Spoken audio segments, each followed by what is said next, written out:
somebody had a real issue with me doing that on the last Jessica Yuni video that I made, and called me immature for punching my palm and clicking my press-on nails.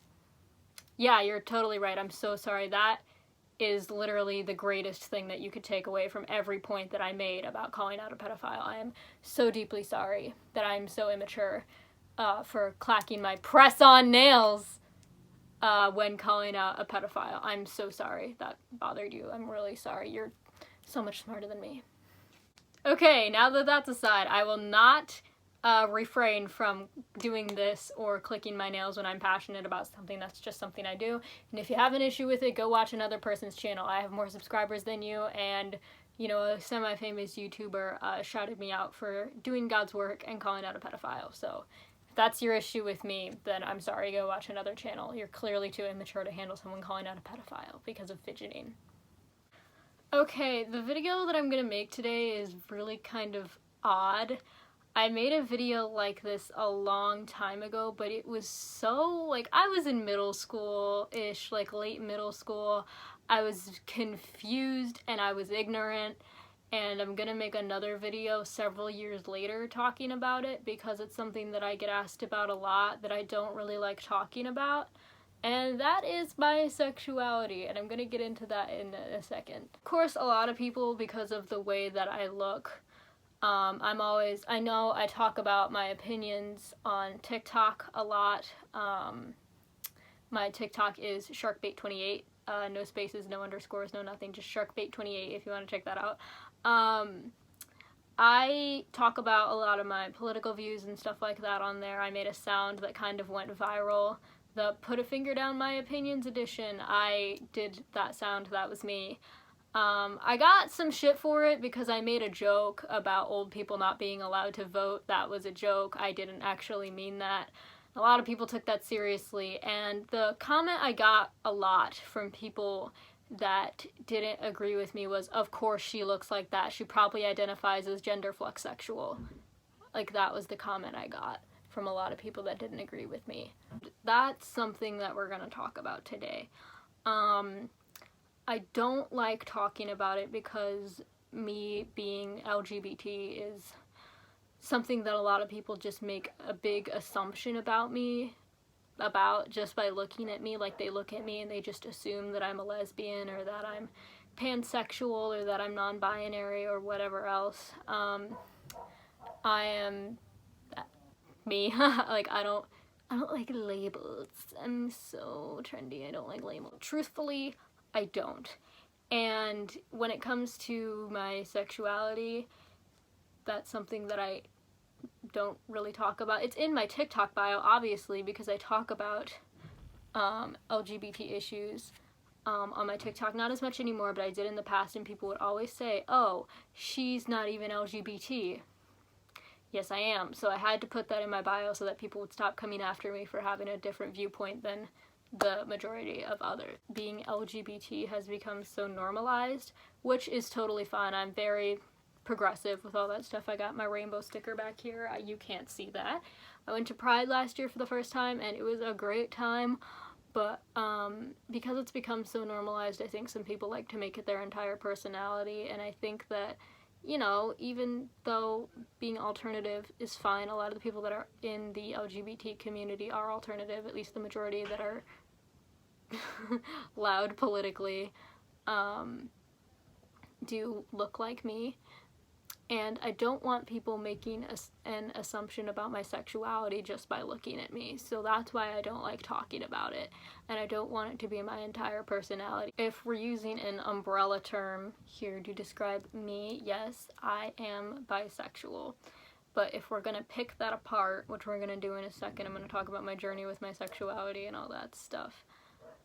Which is gonna be difficult and like weird for me to do, but I'm gonna do it anyway. Now, I made a video, I wanna say around this time last year, maybe like a little over a year ago. I don't even really remember when I made the video, but it kind of blew up, called Storytime I Was a Transtrender, and that's a whole separate thing. But at the time that I was identifying as demigender for attention, I was identifying as a lesbian because I was dating a girl. Now, if you are attracted to men and women and you are dating somebody of the same sex, because, you know, bisexual people, you can date girls, you can date boys. If you, you know, are dating a girl, that doesn't automatically make you gay if you identify as bisexual. Like, does that make sense? Like, me being bisexual and dating a girl, that doesn't automatically make me a lesbian. That just makes me a bisexual woman that's dating another woman. So, and I don't like the fact that in this day and age, being LGBT has to have all these little micro distinctions, and I like umbrella terms for things. I don't like all these little micro distinctions for things. I said something like kind of not so great on TikTok a while ago, and I am going to apologize for what I said because it was mean. I called somebody kind of stupid and, you know, special snowflake for saying that they were pan-romantic and gay, and I didn't really understand what either of those things really meant at the time. And that being said, the person is romantically attracted to any gender, but shut up, dog. Romantically attracted to any gender, but only sexually attracted to people that are the same gender as they are. And now I understand that and understand what I said was not so nice. But if we are going deep into my sexuality and we are gonna put these little micro distinctions on it, I am a heteroromantic bisexual, and what that means is I'm only romantically attracted to people that are the opposite gender from me, but I am sexually attracted to both men and women. Now, I grew up in the early mid-2000s, of course, like that was how I grew up, and at that time, you know, everybody, at least around like 2014, every emo girl identified as bisexual, and I did because I knew that I was sexually attracted to women. It took me a while. I was a bit of a late bloomer when it came to the sexual attraction stage of puberty. I didn't actually start really experiencing sexual attraction until I was around 15. And before then, it was really embarrassing for me to even try to address that or even want that, so I was only really sexually attracted to women until I was around 15. And at that point in time, there wasn't really the distinction between being biromantic and bisexual, because those are two different things. That distinction wasn't there yet, and I didn't like talking about my sexuality really at that point either, but I made a video when I was in late middle school saying that I was bisexual because I was dating a girl. And that was true. I was at that point. I always have been. But after I made that video and some years went by and I never dated a girl after that point, really. I, you know, slept with a few girls, but I never dated any. I considered myself straight because I was only strictly dating men. And it's like, I'm dating a man right now. I'm moving in with him in a couple weeks. I'm probably going to end up marrying a man. That does not make me any less bisexual because I'm still sexually attracted to women. And I understand that that can be very confusing for a lot of people, and I talked about it on my TikTok and someone said that makes no sense. Your romantic orientation does not have to line up with your sexual orientation, and that's fine. And that's what happened with me. And it's difficult to explain to people because all these different micro distinctions can be difficult to understand, but I'm only romantically attracted to men, but I'm sexually attracted to both men and women. My parents, everybody asks about, oh, what's your coming out story? How did you come out? I didn't have to. And that, I think, discredits what I say to a lot of people because you don't know the struggle of having to come out. I do, but maybe not in the same way that everybody else does. My parents knew from when I was really little that I probably was going to come out under the LGBT umbrella. My dad made a bet with my mom that I was little that I was going to come out a lesbian because I was a really big tomboy. And I know that's like a stereotype kind of thing, and I guess my dad was just being silly, but he wasn't entirely wrong. And I never had to sit both my parents down and tell them, hey, I'm bisexual. My mom always knew, I guess, that I liked girls, and we never really talked about it exactly in like a sit-down setting. my mom is very accepting when it comes to sexuality and gender of other people, and you know, I'm lucky to have that. My mom is accepting of what I look like. She's accepting of my hair, my piercings, my tattoos, and she's accepting of LGBT people, because, you know, it's not her. And I have a lot of friends that are gay. My dad has worked with people that are transgender and gay people, so they've been surrounded by those people because, you know, they both worked at a university, so they've been surrounded by LGBT people their entire lives, basically.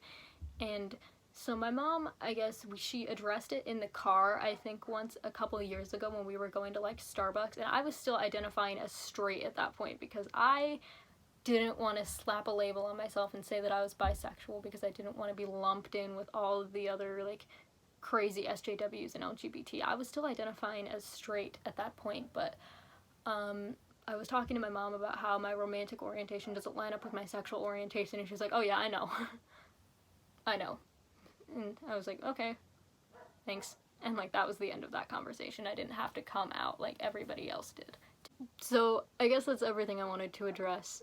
My romantic orientation doesn't line up with my sexual orientation, and that's why I really don't like using labels or talking about my sexuality, because I don't want people assuming certain things about me just because of the way I look, or because of my political views. Like, you know, that's why I don't like saying, like, oh, I'm bisexual. I don't like saying that because people look at me and they're like, oh, of course she's bisexual, she looks like that.